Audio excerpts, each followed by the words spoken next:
Ok, bien, ahora estoy grabando. Cuando vemos el proceso de creación de objetos, eh, que fíjense que en el código que escribimos es siempre súper simple, es un new que implícitamente termina con un constructor ejecutándose que inicializa las variables y no hay mucho más que eso, es el new y la creación de la relación mediante una asignación o mediante un add en esas colecciones que creábamos. Cuando uno observa ese proceso, lo que termina viendo es que se crea una red de objetos que de alguna manera van a ser posteriormente persistentes en la aplicación y que además tienen la característica de que en distintos momentos de uso de la aplicación por distintos, ya sea los clientes de Globo, los acarreadores, que todavía no vimos mucho más que la registración, y los encargados del negocio, van disparando mensajes de un objeto a otro para cumplir con uno de esos casos de uso que mencionamos al principio. Prácticamente todas las aplicaciones interactivas tienen un estilo bastante parecido, ¿sí? En donde hay un momento de creación de objetos.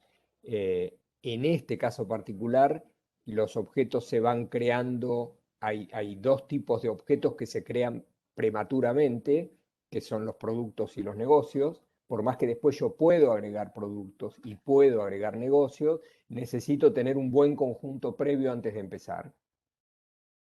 Los clientes van apareciendo y los acarreadores van apareciendo, de esos también necesito tener unos cuantos. Y después hay objetos que se crean durante el funcionamiento de la aplicación y que desaparecen. Por ejemplo, los pedidos. Cuando yo me conecto a una de estas aplicaciones tipo Globo y meto muchas cosas en el carrito y una vez que metí muchas cosas, como vamos a ver el martes, cierro un pedido, ese objeto pedido, ese objeto pedido que se transforma en algo que me traen a casa, en general, puede ser que se guarde por una cuestión de historia, de mi historia personal, o la propia compañía decida guardarlo como, como un registro para hacer mining después y publicidad más personalizada, pero lo cierto es que la próxima vez que yo arranco con el carrito vacío y vuelvo a crear otro pedido, se vuelve a crear otro objeto de ese tipo. Fíjense que ahí hay un tipo de objetos que lo uso, lo consumo de alguna manera y después arranco con otro. Esa es otra cosa que van a ver bastante común en las aplicaciones con objetos. Y otra cosa que tiene de piola esta aplicación es que se observa cómo, lo dije hace un ratito, pero lo voy a repetir, cómo para cumplir con una funcionalidad específica, tipo agregar productos en el carrito, hay un flujo de mensajes entre objetos. En definitiva, ese es el flujo que ustedes tienen que aprender a construir en las aplicaciones más complejas. Roberta. Bueno, no sé si lo hiciste para todas, mandaste el mensaje a todos, si los negocios configuran sus datos y productos en particular o solamente lo hacemos nosotros. Eh, no alcanzo a entender completamente la pregunta, pero en realidad en esta aplicación específica, el negocio Globo tiene un tipo de usuario que es el usuario interno, que es el que agrega productos y negocios. Tranquilamente podría haber, no lo sé, pero no estaría nada mal que lo hubiera, una opción, quizá la hay, no lo sé, podría haber tranquilamente una opción para que un negocio se agregue en Globo. O sea, Globo le podría dar la posibilidad, fíjense que de vuelta algo que hablábamos la otra vez, eso tiene que ver con volumen de, de negocio. Una vez que Rappi, Pedido Ya, Globo se vuelven monstruos, para un negocio de barrio, está bueno estar ahí, está bueno estar registrado. Entonces, ¿qué mejor forma que darle a cualquier negocio la posibilidad de que se registre? Entonces yo tengo un negocio cualquiera, como ocurre, por ejemplo, en Mercado Libre. Fíjate que en Mercado Libre, que es una red más horizontal que Globo, en Mercado Libre los usuarios, ahora se deformó un poco, pero al principio Mercado Libre era muy parecido a eBay, en donde cualquier usuario, hoy sigue siéndolo, cualquier usuario común como ustedes podía vender algo, ¿sí? La gente vende desde cosas, producto del hogar hasta animales, ¿sí? Con el tiempo empezó a pasar que aparecen empresas que venden vía Mercado Libre, pero cada uno, en el caso de Mercado Libre, cada uno configura lo que vende. O sea, inclusive pone las fotos de los productos, eso, bueno, cualquiera que haya vendido por Mercado Libre lo sabe. O sea, ahí hay ese es un tipo de aplicación en donde los usuarios se comunican con los usuarios. Es un tipo de red social para compra-venta, de las cuales ya hay decenas, ¿sí? OLX, Mercado Libre acá en Argentina, debe haber 40 que no conozco.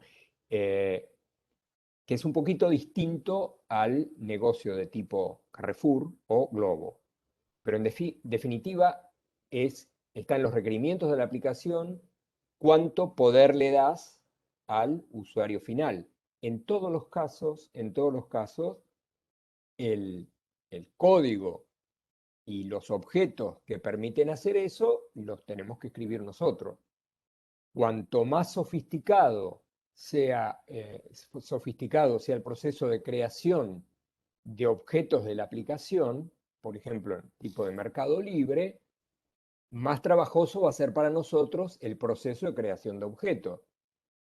Que, por ejemplo, cuando vos querés vender algo en Mercado Libre, bueno, tenés que entrar una buena cantidad de información y el software te tiene que proveer eh, funcionalidad, facilidades para que lo hagas. En todos los casos, lo que termina pasando es algo que no es muy diferente a lo que vimos hasta ahora nosotros. En el momento que vos haces un submit de un formulario, por ejemplo, donde fuiste agregando cosas, se crea el objeto o los objetos que son necesarios, se inicializan y a esos objetos se los comunica, quedan comunicados con algunos de los otros objetos de la aplicación que funcionan como intermediarios. Comentario al margen respecto a esto, muchas de estas aplicaciones, eh, a veces es difícil saber cuáles, porque de vuelta, eh, no todas las organizaciones hacen un disclosure de su diseño. Muchas de estas aplicaciones en realidad tienen poco código, lo que tienen atrás es un motor de base de datos muy, muy poderoso, y lo que terminan pasando con nuestros requerimientos es que se transforman desde el momento en que vos clicaste en un link en Amazon, Mercado Libre, donde sea, hasta que eso llega al backend, se transforma, sobre todo al llegar hacia el final, en un query a una base de datos, una consulta. La base de datos devuelve cierto, llamémosle objeto. Ese objeto se estructura en forma que sea agradable, en forma visual, y vuelve y se te muestra, en el caso de una aplicación web, en la página web en donde vos estás. Muchas aplicaciones son así, eh, donde no hay esta sofisticación de envío de mensajes. Y muchas aplicaciones requieren que haya un flujo de mensajes entre los objetos. Igual siempre es una decisión de diseño que toma cada organización. Federico, la base de datos, hay dos respuestas. Sí, sí, por un lado, yo puedo ver a la base de datos como un objeto más al cual le pido cosas. eh, Pero puede ser que no sea un objeto más, entre comillas, para el más, sino que sea un objeto súper relevante. Cuando vos en la aplicación lo que tenés es una base de datos y una fachada que transforma lo que llega a la aplicación en un query, no es un objeto más, es el objeto y pasa a ser de alguna manera monolítica, ¿sí? Pero bueno, eh,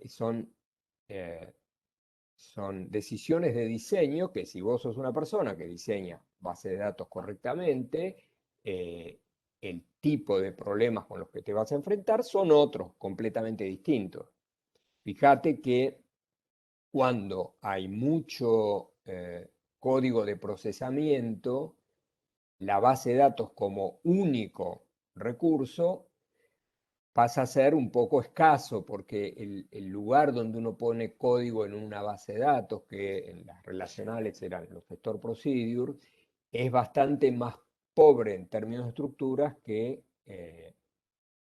el concepto de objeto. Pero de todas maneras, como eso también funciona, como es una solución también apropiada, y como las bases de datos se han vuelto también un estándar en la comunidad de desarrollo, es una decisión de diseño completamente válida. Lo que el equipo que hace el software tiene que tener en claro es cuáles son los trade-offs que tiene cuando tiene poco código fuera de la base de datos y mucho código dentro. Eso es fundamental. Por otro lado, y termino con esta preguntita, por otro lado, en, en la realidad, en las aplicaciones con las que uno se enfrenta, no es que hay una base de datos, hay una montaña de bases de datos, con replicaciones que están distribuidas, que están en servidores distintos. Es la única posibilidad de que vos tengas aplicaciones que primero escalan y segundo que no se caen nunca. O sea, y ese concepto te agrega una complejidad, te agrega una complejidad que es asegurarte que la replicación sea consistente, etcétera, etcétera. Temas que ustedes van a ver eh, con bastante frecuencia en las materias de bases de datos. Así todo, pensar en la aplicación usando los recursos que da la orientación a objetos, de pensar casos de uso, cuáles son las clases fundamentales, los comportamientos, etcétera, te da una estructura para tu aplicación que es muy buena independientemente de cuál sea tu implementación al final de todo, ¿sí? Eh, en la medida que las tecnologías se han ido sofisticando en los últimos 20 años, pero particularmente en los últimos 10, yo diría a partir del 2015 para acá, aparecen otros conceptos que ustedes también van a aprender prontito, como el concepto de servicio, que le agregan una vuelta de rosca a esto que ustedes están aprendiendo y que agrega posibilidades que antes eran más costosas, como por ejemplo tener lo que llamamos nosotros objetos distribuidos en lugares distintos y no tener que preocuparnos por dónde están esos objetos, usar objetos o, como mencioné recién, servicios que están en otro lado y que fueron construidos por otros, a los cuales ni conocemos ni ellos nos conocen a nosotros, y hacerlo de manera que todo funcione razonablemente. Pero la idea de que tenés componentes reactivas a las cuales le pedís algo y te responden, en definitiva es la misma.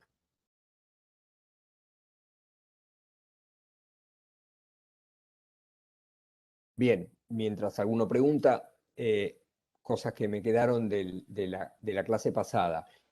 Hay un... Federico, ¿estás levantando la mano vos o me parece a mí?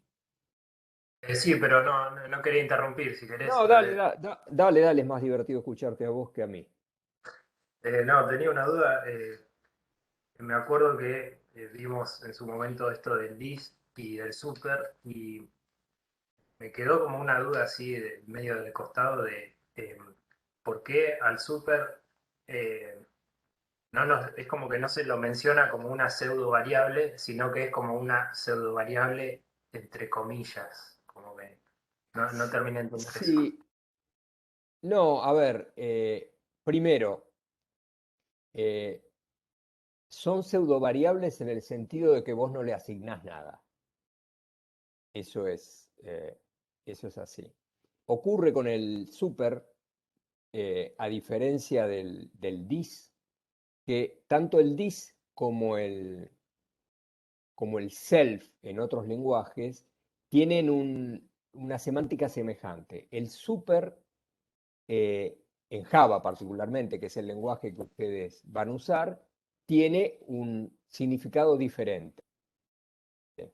eh, un poquito más, más refinado a las características de Java, ¿sí? Y entonces, eso también es un tema más de Java, que al super lo toman como algo diferente al dis, ¿sí? Igual, fíjate que en ese sentido Java tiene la característica de que vos solo usás el dis cuando hay duda respecto a qué te estás refiriendo. Por ejemplo, nombres de variables, ¿sí? Suponete que te viene un parámetro que se llama igual que una variable de instancia, ahí usas el dis. Pero, por ejemplo, si vos querés enviarle un mensaje al mismo objeto, no necesitas usar el dis, usás invocación común, ¿sí? Eso es muy propio de Java. En otros lenguajes no es así. Eh, el super es diferente y bueno, es una cosa de Java que no se lo menciona como pseudo variable. No es, no tiene más que eso. Yo te diría, es una cosa interesante que la verdad la pregunta, yo nunca me puse a mirar cuál es el sentido final de por qué al super no le llaman pseudo variable en Java. eh, ¿Cuál es la razón más precisa por la cual al super no le llaman pseudo variable en Java? Eh, la voy a buscar la incluyo en la explicación de la. Y pensé que estaba en el video de super que había hecho Alejandro, esa explicación. La verdad yo no le presté nunca mucha atención a esta anomalía, es una anomalía esto que vos decís, de por qué super es o no es una pseudo variable. Sí, Vamos a a mí ver qué me dice. llamaba la atención porque era como que al mencionarse, al tratar de definirse, era como que no, por ejemplo, ¿no? En la diapositiva, por lo menos lo que yo anoté, dice que super se puede pensar como una pseudo variable. Eh, pero eso a mí me daba a entender que no lo es. Igual tampoco, qué sé yo, No, es me llamó interesante la atención eso. porque ahora veo así, hice un Google de otros lenguajes y, por ejemplo, veo que en algunos lenguajes super es una pseudo variable y en otros no. Eh, y,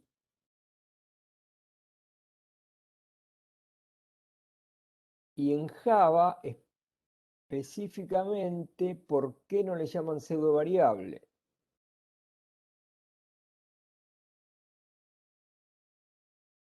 Yo creo que debe tener que ver con que super también es una palabra reservada, eh, pero que tiene un sentido, la llaman palabra clave super, ¿sí? Es como, fíjate que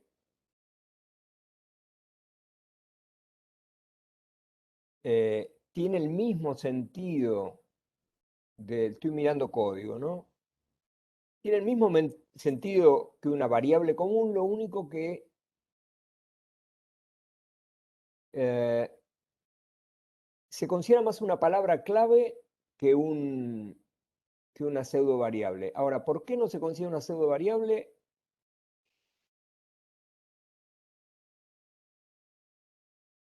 supongo que hay restricciones que DIS no tiene. Por ejemplo,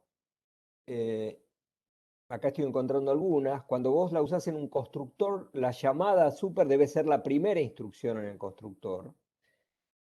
Eh, pero la razón por la cual no se la llama pseudo variable, la verdad, nunca le presté atención. Es cierto que no soy experto en Java en el nivel de conocer ese aspecto, pero eh, te lo prometo para el martes. La pregunta es ¿por qué no se llama pseudo variable? Porque en realidad la definición de pseudo variable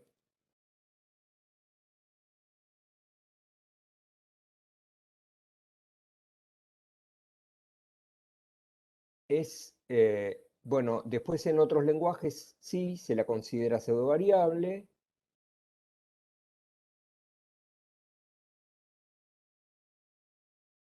Tiene otro nombre en Java. En Java se la considera palabra clave y no pseudo variable. Eh, te debo la respuesta de por qué no se llama pseudo variable en Java. Pero me parece que cumple con prácticamente todas las condiciones para hacerlo. Pero debe ser una palabra clave porque debe haber una restricción que DIS no tiene. ¿Ok? El martes lo hablamos. Dale, gracias.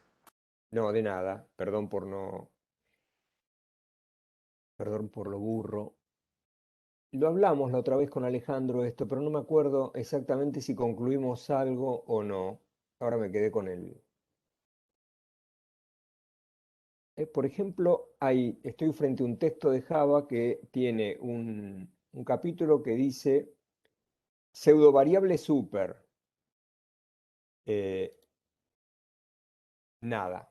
Voy a leer en el Java estándar, más allá de los textos, porque en algún lado tiene que decir explícitamente por qué hay una decisión de no llamarle pseudo variable. Toda la vida nosotros le enseñamos como pseudo variable a super igual que a self. Eh, y entonces este año que cambiamos a Java, eh, particularmente yo me distraje respecto a por qué super no se llama pseudo variable, pero debe haber una respuesta bastante simple y que yo en este momento desconozco. El martes, te pido que me recuerdes porque yo me olvido, de arrancar con ese tema. Bien, Dale, dale, gracias. eh, mientras otro pregunta, les hago otro comentario más que el otro día quedó pendiente.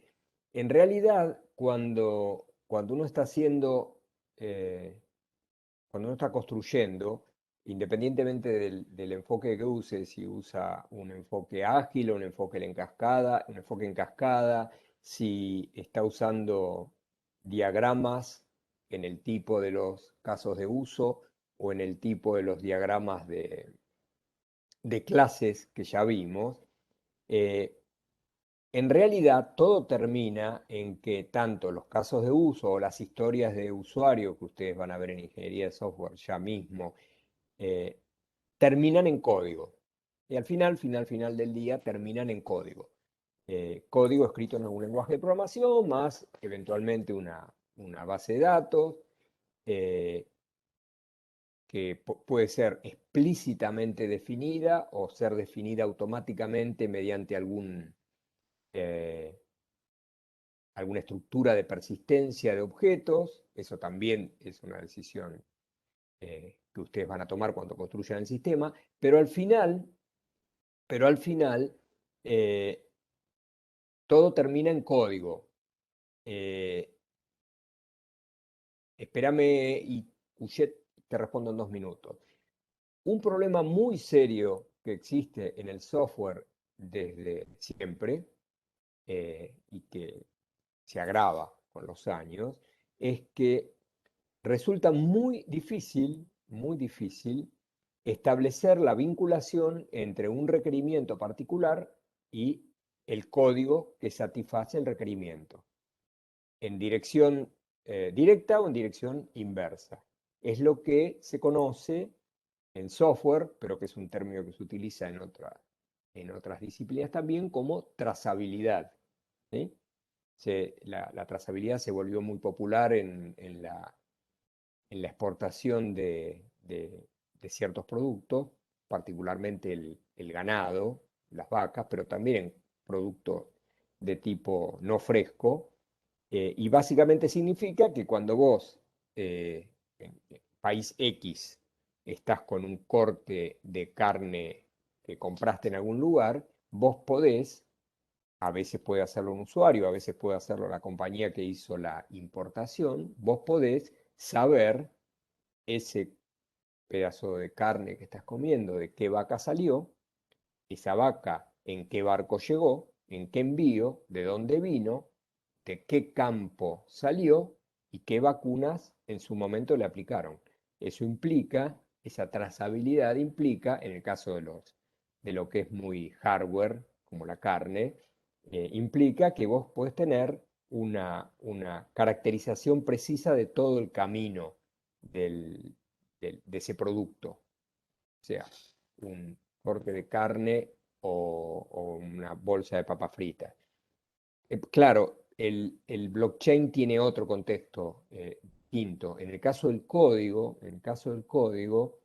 el problema que tenemos nosotros, y me quedó la pregunta de Cuyet todavía pendiente, el problema que tenemos nosotros desde que yo estudio, es que cuando después de un año que se empezó a escribir una aplicación. Imagínense que nosotros somos parte del equipo que desarrolló Globo, eh, la primera versión de Globo, hace, no sé, 10 años. ¿Sí? Y ahora tenemos la aplicación y seguimos trabajando ahí.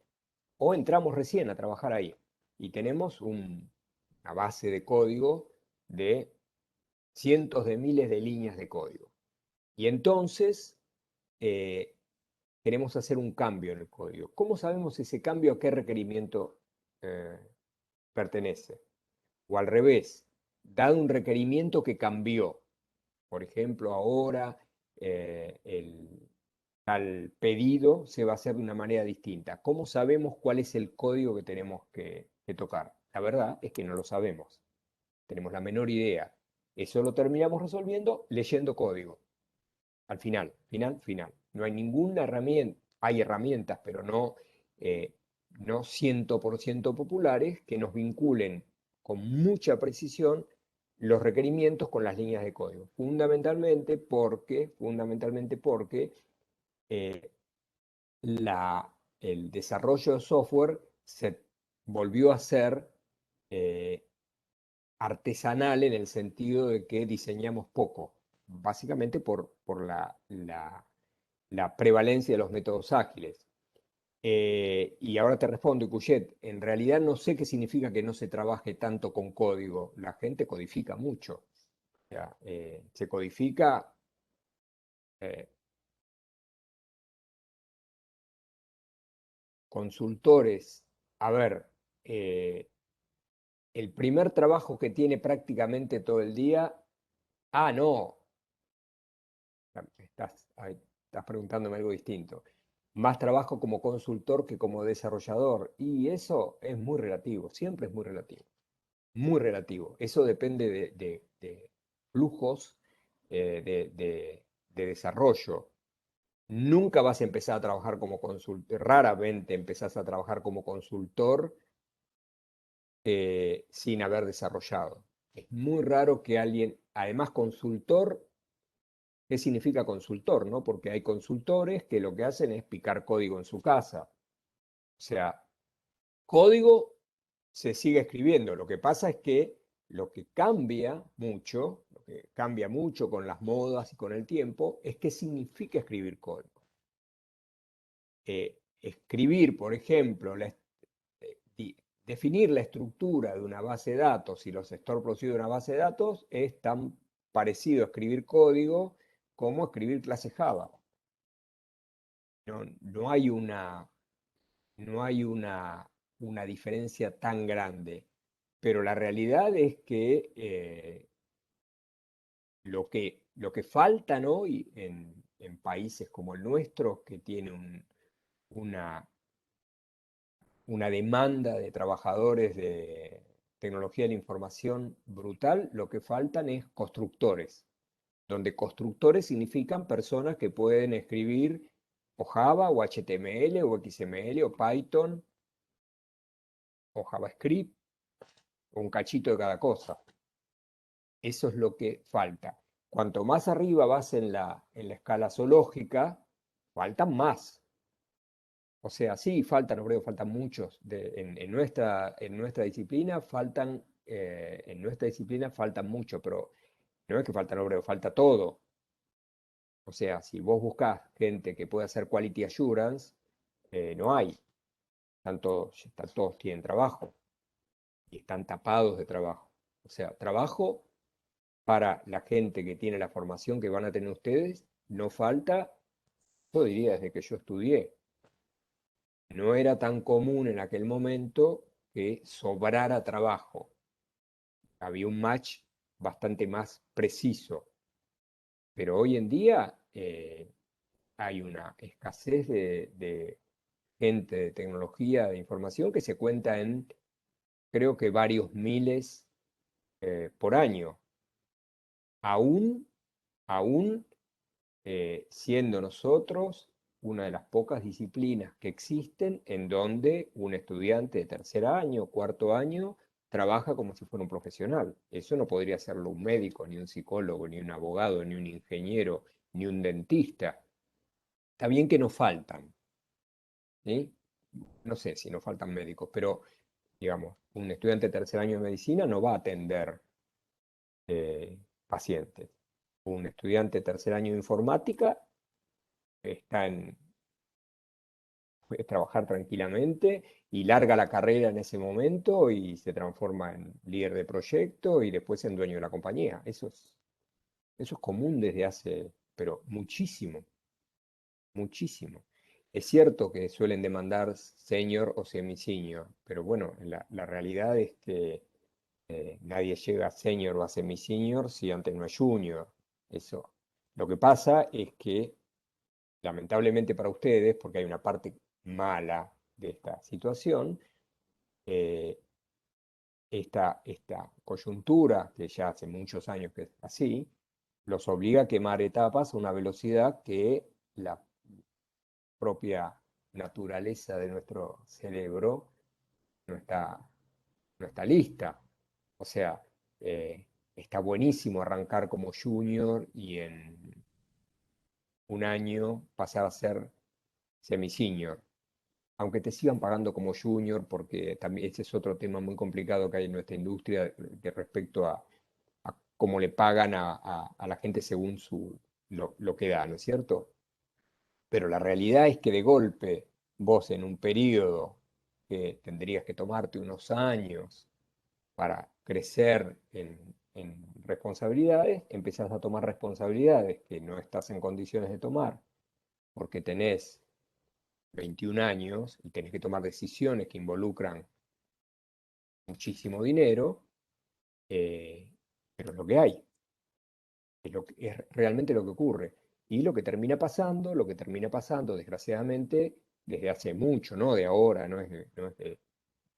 pasa a ustedes, pasa desde hace un montón, es que la gente va colgando la carrera porque descubre que sí, da lo mismo, no me van a pagar más por el diploma. Entonces, ¿para qué voy a seguir cursando? Si además es un embole, tengo que cursar materias que no me gustan. Y acá pasó muchísimo cuando aparecieron las primeras empresas informáticas grandes, tipo Globant, las de desarrollo, las fábricas de software, tipo Globant. Globant fue un shock muy grande para la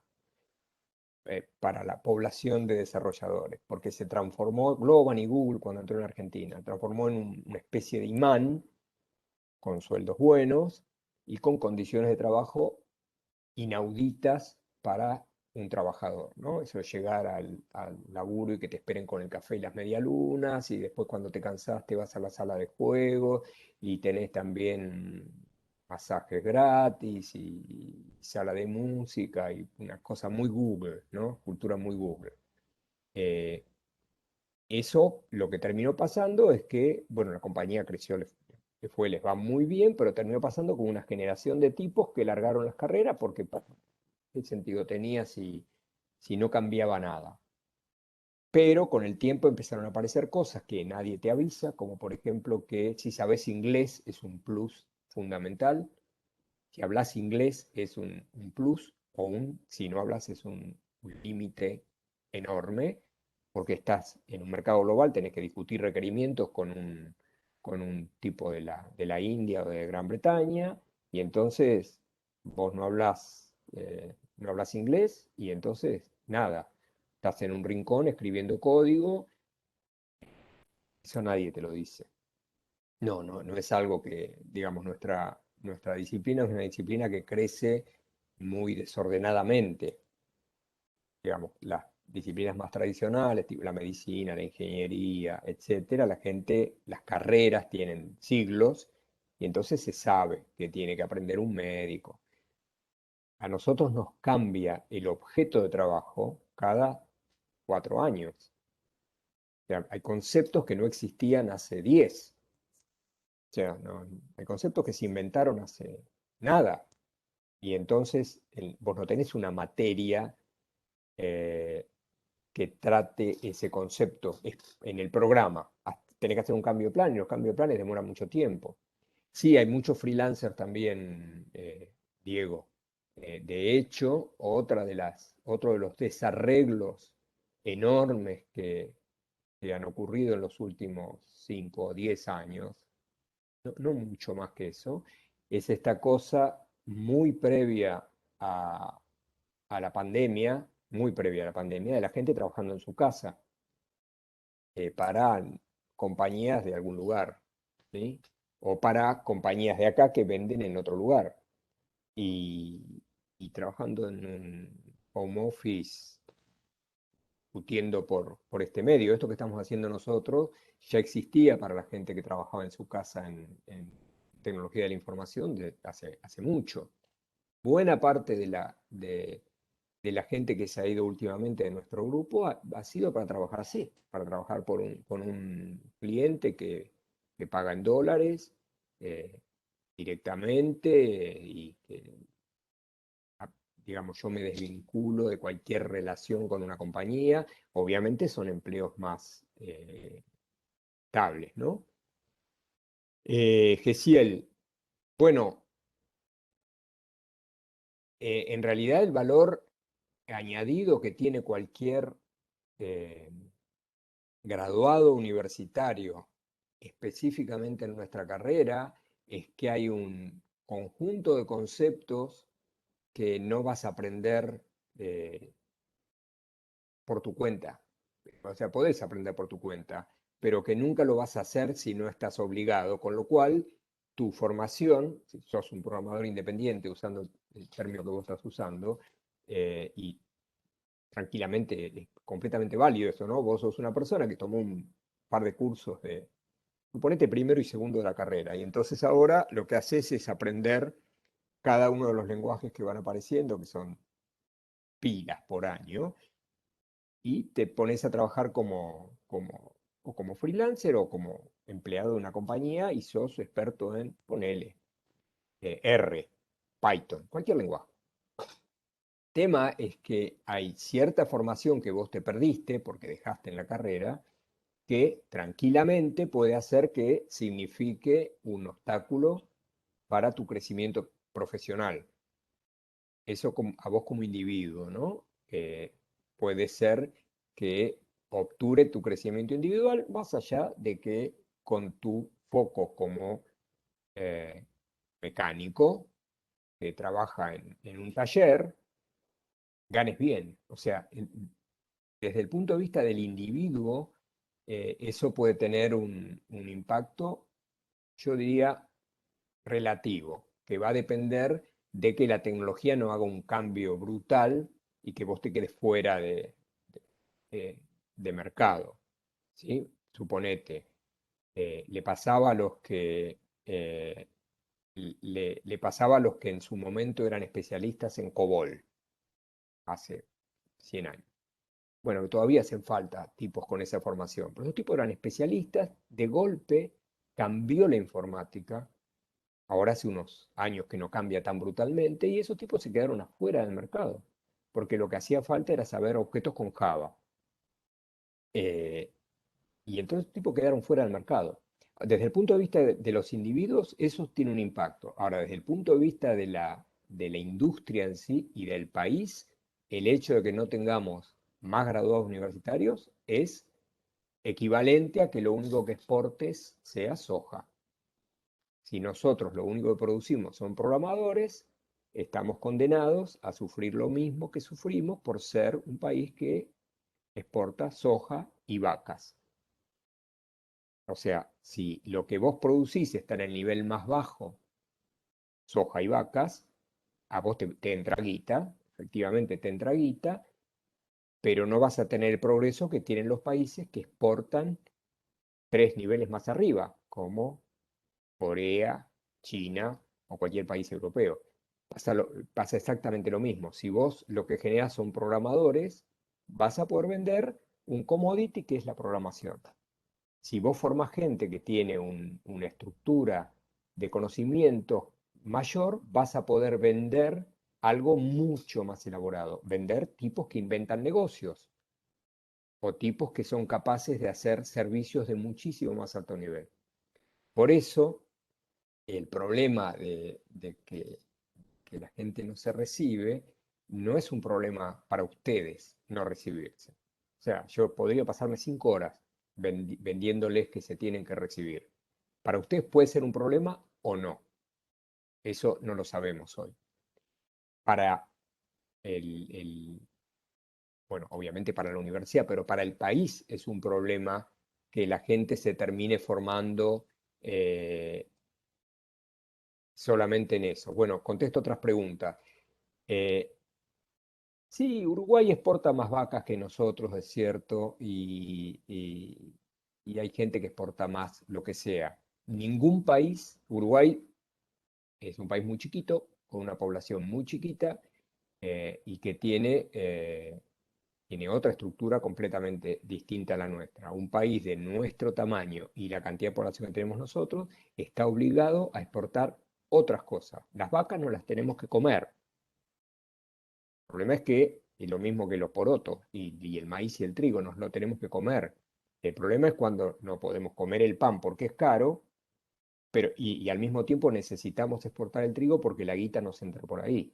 Nosotros tendríamos que ser capaces de exportar otra cosa, como otros países, que lo que venden son computadoras, aviones, satélites, eso es lo que tenemos que exportar.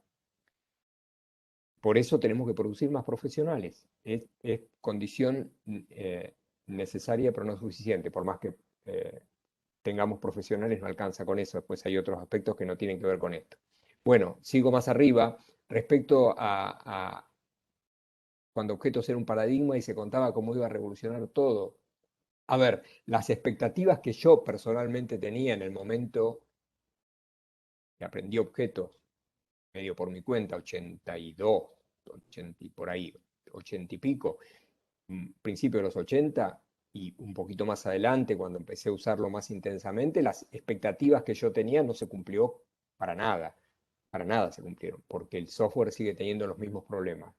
Lo que sí ocurrió y que ninguno de nosotros nos imaginamos es que el paradigma se volvió muy prevalente. O sea, cuando apareció Java en el 94 aproximadamente, nadie se imaginaba que iba a ser una lengua franca, que todo el mundo iba a programar en eso. Eso realmente no fue una cosa que supusimos que iba a pasar, que para nada. Eh, pero bueno, el desarrollo de software sigue evolucionando, no es que la historia no se terminó en la orientación a objetos. O sea, muchas de las cosas se cumplieron, otras no se cumplieron tanto, pero la orientación a objetos se transformó en el paradigma básico. No podés no saberlo. Antes no era así, era una opción. Bien. Eh, sí, respecto a la emigración, Juliana, en nuestra disciplina particularmente, podés trabajar acá y no ha habido, al menos no conozco yo en nuestra disciplina, realmente nuestra disciplina es muy privilegiada. La gente puede trabajar acá, puede trabajar en cualquier lado. La formación que reciben nuestros estudiantes es suficientemente buena como para que puedan trabajar acá o afuera indistintamente. Eh, Antes, digamos, hasta fines del siglo pasado, era preciso ir afuera para hacer posgrados. Hoy ya tenemos suficientes posgrados como para que la gente pueda continuar su carrera si quiere hacer carrera académica en Argentina y hay apoyo para hacer posgrados, con lo cual no es ese, nosotros no tenemos ese problema, el problema eh, de emigración. Lo que sí es cierto es que si vos vendés tus servicios a una compañía del exterior, eso es un problema para las compañías nacionales. Las compañías nacionales de desarrollo de software se quejan de alguna manera porque los desarrolladores trabajan para afuera. Pero bueno, eso son decisiones que tiene, ponele, Mercado Libre que no consigue gente, lo que tiene que hacer es pagarle mejor sueldo y va a conseguir gente. Siempre funciona así. A vos te falta gente, paga mejor sueldo y vas a tener gente, porque la gente que trabaja para afuera no es porque se divierte más trabajando para el exterior, sino porque le pagan mejor, le pagan en dólares. Bueno, si las empresas nuestras pagaran mejor, ese problema no existiría. De hecho, hay empresas que pagan muy bien y tienen a la gente que necesitan. Son decisiones que nos exceden a nosotros como tecnólogos. Juan, no, el diseño de software, el diseño de software es un trabajo en equipo, definitivamente. Es muy raro que una aplicación compleja se pueda hacer individualmente, por el volumen. Incluso los que trabajan desde su casa individualmente trabajan con otros que están en otro lugar. Cada vez más es un trabajo en equipo y cada vez más es un trabajo distribuido globalmente. Cada vez más es una tecnología global, donde los requerimientos pueden ser generados en un lugar y el código en otro. Eh, sí, dejo el comentario respecto a la FIP porque nos saca de tema mucho, pero mm, todas las empresas hacen cursos de capacitación y- y te toman, eh, absolutamente. En nuestro grupo en el LIFIA durante los últimos 20 años, como a nosotros nos pasaba lo mismo con nuestros proyectos tecnológicos, que no teníamos gente, lo que hacíamos era, eh, creo que lo seguimos haciendo, ya no, el año que pasó lo tengo en la nube de la pandemia, eh, hacer una capacitación donde enseñas cosas que complementan lo que se aprende en la carrera y esa gente la pones a trabajar en proyectos. Eso es bastante común, bastante común. Y en realidad nadie, ni Mercado Libre, ni Accenture, ni nosotros, nadie está haciendo beneficencia. La única beneficencia es que vos puedes aprovechar el curso y ir a trabajar a otro lado y ganaste un plus. Eh, Federico, bueno, y última pregunta y cortamos la clase de hoy, que ya nos fuimos a cualquier lado. Eh, Vos sabés que no conozco este Certified Tech Developer entre Globan y Mercado Libre, pero ni los dueños de Globan ni los dueños de Mercado Libre son eh, gente tonta.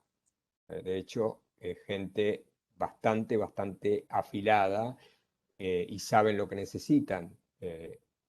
Con lo cual debe ser una buena alternativa para el que quiere trabajar en Globan o Mercado Libre. De todas maneras, en conversaciones personales, nunca hablé bueno, sí, hablé con el dueño de Mercado Libre en 1999 cuando estaban en un garage en la ciudad de Buenos Aires y él no era lo que es ahora, pero no me acuerdo de esa charla. Pero sí he hablado con los dueños de Globant durante los primeros años de su formación. Ellos hacen capacitan a la gente y estas cosas que están haciendo son piolas, pero si vos les das un tipo que es un licenciado en informática o un posgraduado en alguna de las posibles ramas de la informática, lo ponen con algodones. O sea, a esa gente la busca todo el mundo. O sea, está todo bien, todo el mundo te forma rápido, ¿sí?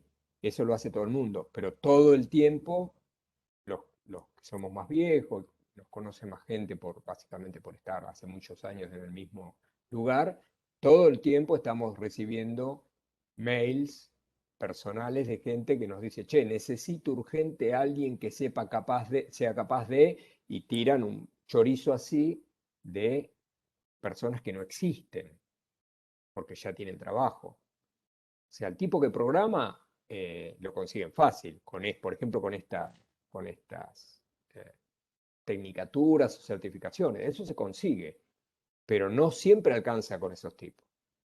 Hay veces que vos tenés que negociar con un socio externo, ¿sí? Que lo que está esperando es que vos pongas a alguien que sea capaz de hablar con mucho cuidado de algoritmos de búsqueda en string de texto, del tipo de los de Google. Y eso, ¿de dónde lo sacás?